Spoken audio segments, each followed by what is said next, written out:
Well, sorrow has turned to anger in the days since 2 El Monte police officers were shot and killed. This afternoon, people speaking out, raising questions about the suspect's criminal past. CBS 2's Jeff Nguyen is live in El Monte now with this story. Jeff?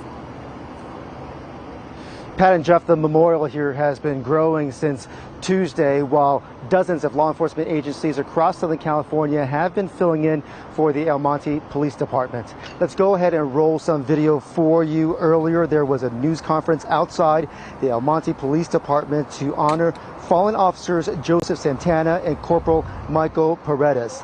And speakers also called out LA County DA George Gascon's progressive policies. Yesterday, we got to speak to Santana's mother about that. I blame Gascon for all this. Olga Garcia is the mother of Officer Joseph Santana,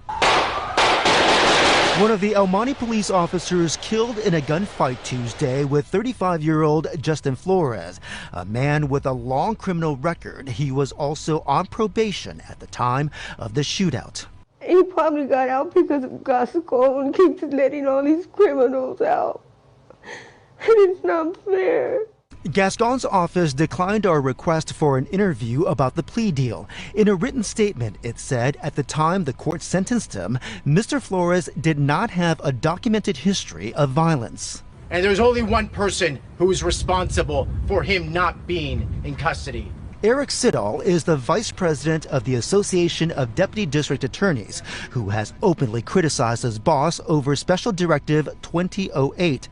Siddall says Gascon demands prosecutors throw out previous convictions when they go after three-strike offenders. And the only reason that he was out on June 14th was because of George Gascon's policies. In April, an LA Times analysis found Gascon's office brought charges in 58% of all felony cases in his first year in office. His predecessor, Jackie Lacey, 57% during her 2 terms. When it came to misdemeanor cases, Gascon's office filed charges in just 43% of the time compared to 86% under Lacey's watch.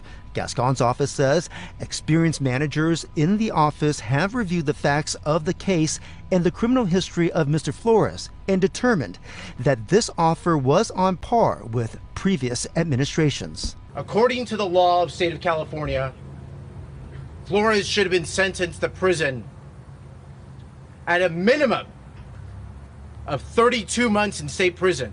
They didn't deserve this. They were good people with families and small children. DA Gascon is the subject of a second recall effort. We should also tell you that there will be a candlelight vigil for the 2 fallen officers outside the police department tomorrow at 7 p.m. We are live in El Monte. Jeff Nguyen, KCAL 9 News.